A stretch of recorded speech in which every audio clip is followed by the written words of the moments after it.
En France, pays des droits de l'homme, un groupe d'individus, à cause de leur couleur de peau, n'ont aucun droit. C'est comme s'il y avait deux systèmes judiciaires, l'un pour les Noirs et l'autre pour les autres. Il s'agit politiquement de maintenir les Noirs dans le sous-emploi. On les aime quand ils sont éboueurs. On les aime quand ils manipulent les marteaux-piqueurs. On les aime quand ils font du ménage. On les aime quand ils sont agents de cantine scolaire. On les aime quand ils sont aux caisses des hypermarchés. On les maintient dans le sous-emploi, dans l'emploi précaire, dans la basse besogne. Et s'ils veulent s'en échapper, la justice les y maintient de force. Ce n'est pas qu'au sein du PSG qu'une discrimination raciale a été institutionnalisée. Le PSG n'est que l'arbre qui cache la forêt. On discrimine dans nos écoles, on discrimine dans nos universités, on discrimine dans nos grandes écoles.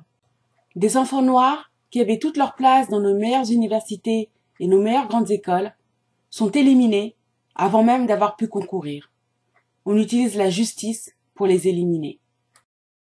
La justice a le pouvoir d'empêcher un parent de donner une éducation à ses enfants. La justice arrache les enfants aux parents médecins qui faisaient d'eux les champions, qui faisaient d'eux les meilleurs élèves de leur classe, qui faisaient qu'ils sautent des classes, pour les confier aux parents, agents des cantines scolaires, qui ne peut nullement aider scolairement ses enfants, faisant que les enfants vont d'emblée se disputer parce que le cadet, qui est en CM1, a demandé à l'aîné, qui est en 6e, de l'aider dans ses devoirs et que celle-ci a refusé parce qu'elle-même a ses devoirs. La justice refuse les faits établis. La justice refuse de voir que le déterminisme social est un fait établi. La justice refuse de voir ce que tous les professeurs et tous les parents savent. La justice refuse de voir qu'avec un parent qui est médecin, les enfants ont 20 fois plus de chances qu'avec un parent qui est agent des cantines scolaires, et qu'en les confiant au parent qui est agent des cantines scolaires, elles divisent leurs chances par 20. La justice nie le fait que les enfants ont plus de chances avec un parent docteur en médecine qu'avec un parent qui est un brevet des collèges et qui est un agent des cantines scolaires, et ceci malgré le fait que le parent agent des cantines scolaires reconnaît lui-même que pour le bien des enfants, vaut mieux qu'ils soient avec leurs parents médecins. Le juge estime qu'un enfant noir est mieux s'il vit avec un parent agent des cantines scolaires qu'avec un parent médecin.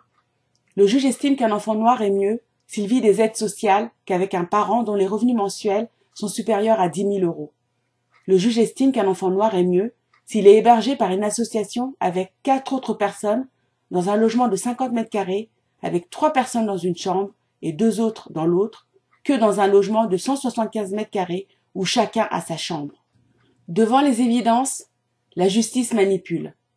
La justice utilise une arme redoutable contre la démocratie.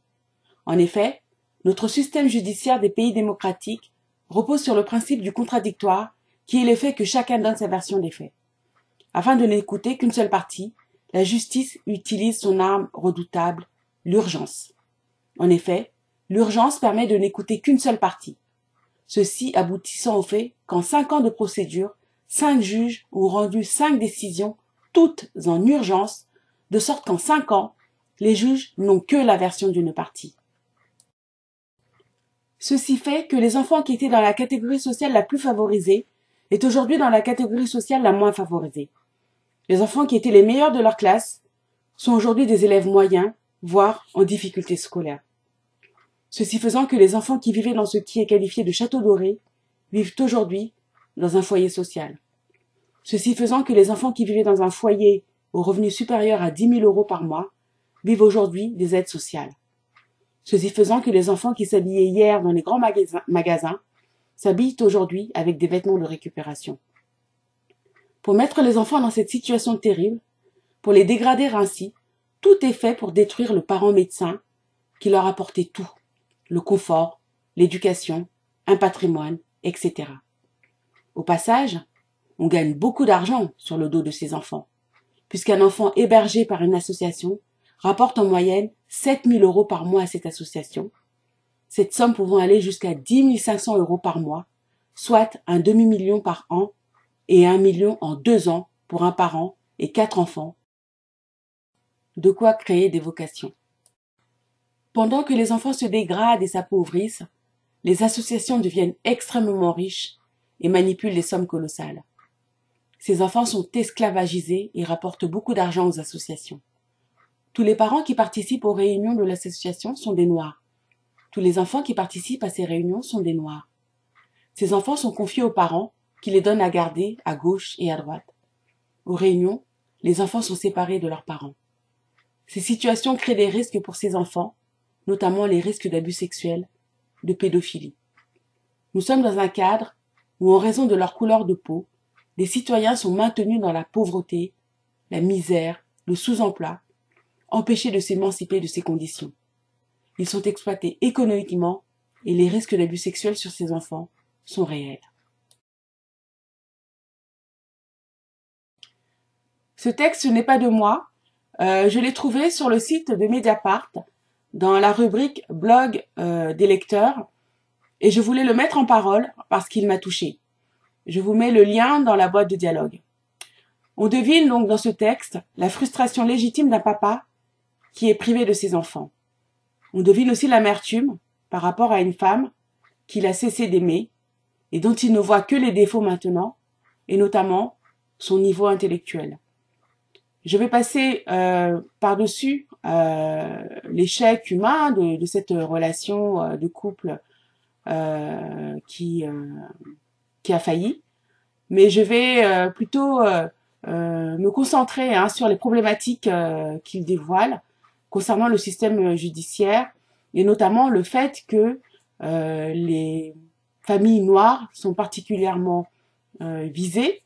Je ne dirais pas ciblées pour ne pas m'attirer les foudres de la bien-pensance occidentale, mais en tout cas, nos familles sont très fragiles dans ce genre de situation, et j'ai déjà eu l'occasion de le dire au travers d'une vidéo que j'ai publiée sur cette chaîne au sujet de cette maman qui cherchait ses petits-enfants qui avaient été enlevés avec la complicité des personnes de l'aide sociale à l'enfance, et elle essayait de reconstituer le dossier des témoignages pour pouvoir récupérer la garde de ces très jeunes enfants.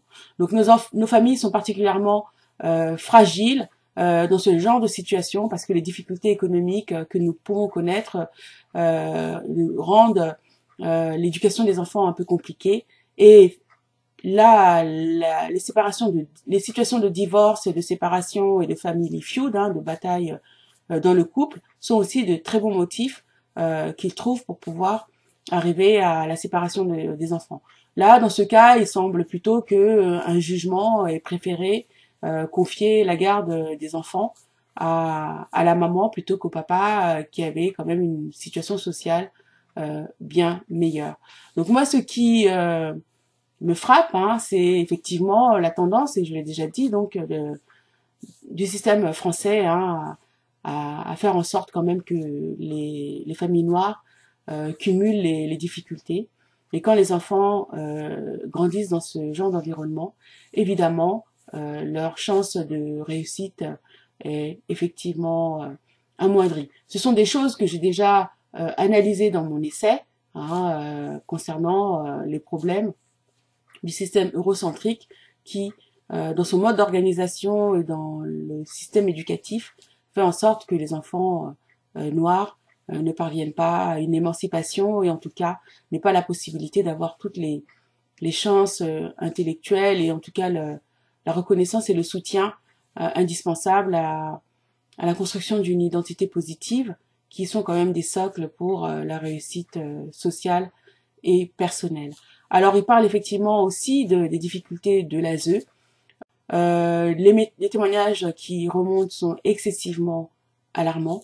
Il y a beaucoup d'argent qui circule dans ce milieu.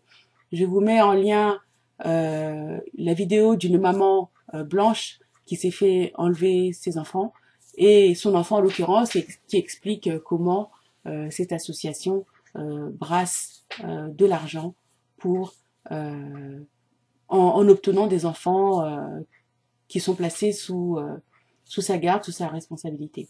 Alors ce qui est parfaitement incompréhensible, c'est que au lieu de consolider les relations familiales, au lieu de prendre des enfants et les confier dans la parentèle, hein, quitte à donner de l'argent aux oncles, aux tantes, aux grands-parents, aux cousins, pour pouvoir élever les enfants de la lignée, quand il y a des difficultés, ben, visiblement, on préfère prendre l'enfant et l'éloigner de sa famille.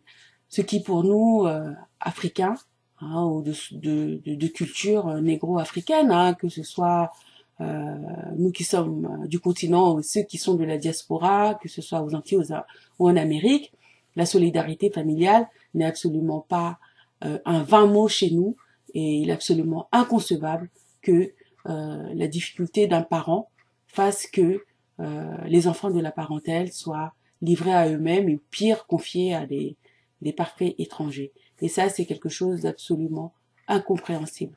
Donc voilà, que ce texte hein, vous alarme et vous mette en très grande vigilance par rapport à ces situations qui peuvent vous toucher hein, dans vos difficultés familiales que vous pouvez rencontrer ou dans celles de proches, hein, pour rester très très vigilant parce que visiblement, cette institution est plus là pour briser les familles et donc les individus que pour les restaurer. Et on peut le dire hein, sans vraiment se sentir le coupable dans la mesure où on sait que beaucoup de jeunes qu'on voit SDF dans les rues de France et de Navarre sont des jeunes qui sortent de l'ASE, de l'aide sociale à l'enfance, parce qu'il se trouve que quand ces enfants ont atteint la majorité, et ben en fait, ils sont foutus dehors. Ils sont foutus dehors, ils n'ont plus de structure pour les accueillir, et ça devient la précarité.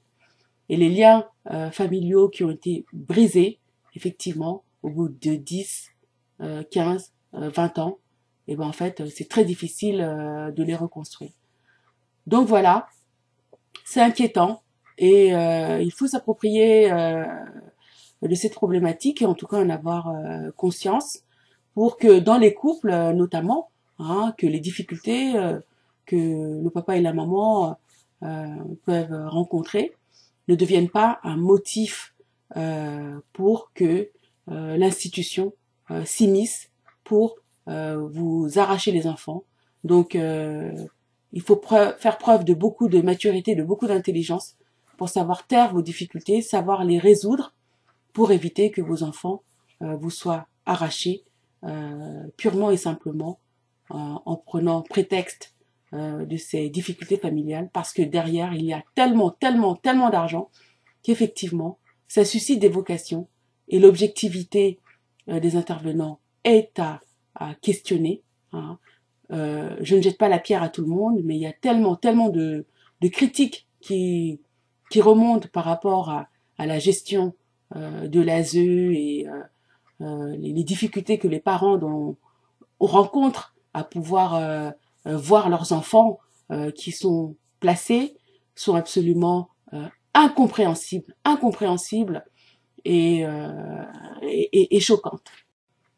Pour être tout à fait honnête, il me revient donc en mémoire que à une époque de ma carrière professionnelle, de mon évolution personnelle, j'ai envisagé pendant un moment de changer de branche. Et c'est vrai que devenir famille d'accueil m'avait intéressée, je m'étais renseignée. Je vous cache pas que bon, je souhaitais recueillir des enfants afro, hein, parce que bon, on a quand même plus d'affinité, de compréhension, de sensibilité par rapport à ces enfants puisqu'ils appartiennent à notre communauté.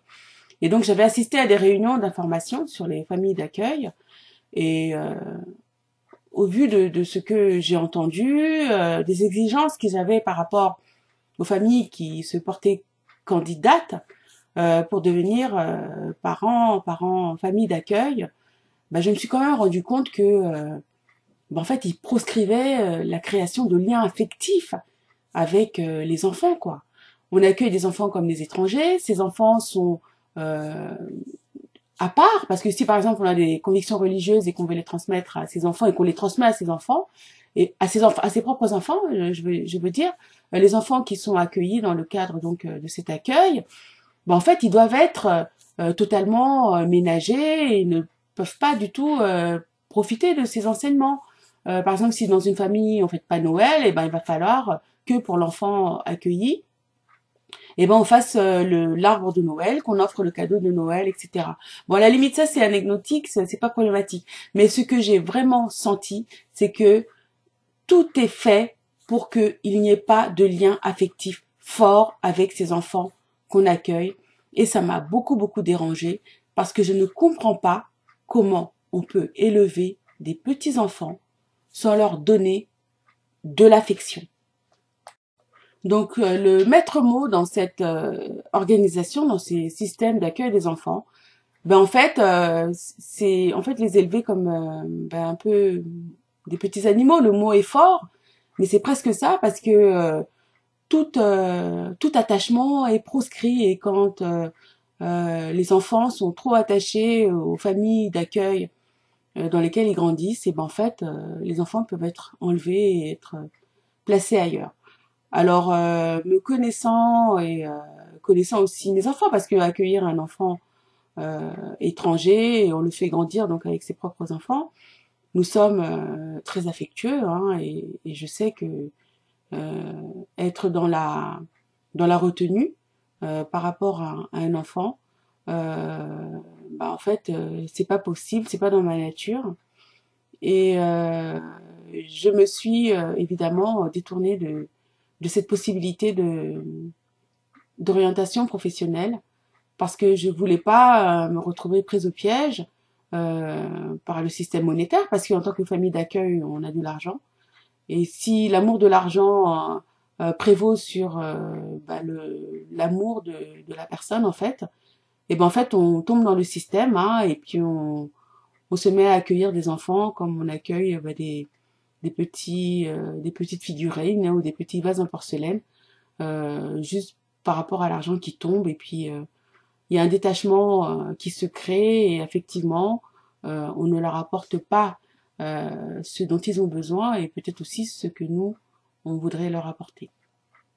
Voilà, tout ceci, je le dis sans faire dans le misérabilisme ou la victimisation. Hein. Nous, les pauvres noirs, nous sommes tellement maltraités par les blancs. Non, non, non. Pour ceux qui suivent mes vidéos, hein, et je vous en remercie, vous commencez à connaître un peu ma pensée. Vous savez que je suis une militante affirmée et décomplexée de l'indépendance totale et réelle de l'Afrique, de la restauration de l'homme noir et de ce que le président appelle le séparatisme, parce que il y en a vraiment plus qu'assez de cette mascarade, parce que la cohabitation est problématique. Et nous, en tant qu'afro-descendants, maintenant éveillés sur la réalité de notre histoire, éveillés sur la réalité de la richesse de notre continent, on refuse maintenant de rester en arrière et de prendre les miettes et de subir la violence, le racisme, la discrimination. Et je revendique la libération totale de l'Afrique pour que nous puissions reprendre en main notre développement économique, politique, social et culturel, hein, là où il a été arrêté par l'esclavage et la colonisation. Il y a un travail à faire hein, sur la cause, les raisons de tout ce qui nous est arrivé, y réfléchir pour ne plus tomber dans les mêmes écueils et puis bâtir un avenir beaucoup plus radieux pour nos peuples, pour nos enfants, hein, où ils pourront participer à la construction de nos pays hein, et non pas rester indéfiniment des populations de seconde catégorie dans les lieux de dispersion qui nous accueillent actuellement. Alors j'espère aussi que l'auteur de ce texte ne m'en voudra pas, pardon, de lui avoir donné une voix, qu'il ne bloquera pas ma vidéo pour une question de droit d'auteur. J'ai trouvé son texte très touchant et je pense qu'il mérite vraiment une large audience. Voilà, j'arrive au terme de cette vidéo. Je vous remercie de l'avoir regardée jusqu'au bout. J'espère qu'elle vous a intéressé, qu'elle vous a touché et surtout qu'elle vous a dévoilé un certain nombre d'aspects de cette institution soi-disant conçue pour aider l'enfance et du danger réel qu'elle constitue pour nos communautés. Et en cette période très très troublée hein, de l'histoire du monde, je ne peux que vous appeler à redoubler de vigilance, de solidarité, de discrétion concernant les difficultés que vous pouvez rencontrer dans vos familles, surtout si elles sont d'ordre économique. Soutenez-vous, parlez-vous, comprenez-vous, pardonnez-vous euh, pour le bien de vos enfants, parce que quand l'institution judiciaire y met son nez, et ben en fait c'est au détriment de toute la famille. Les parents vont souffrir énormément et les enfants aussi. Donc il ne faut pas rajouter de la souffrance à la souffrance. Prenez courage et relevez ce défi. Si ces thématiques identitaires centrées sur la communauté Nord vous intéressent, partagez mes vidéos, soutenez-moi par des pouces et des commentaires et activez la cloche de notification pour être informé de la publication de mes nouvelles vidéos. Merci.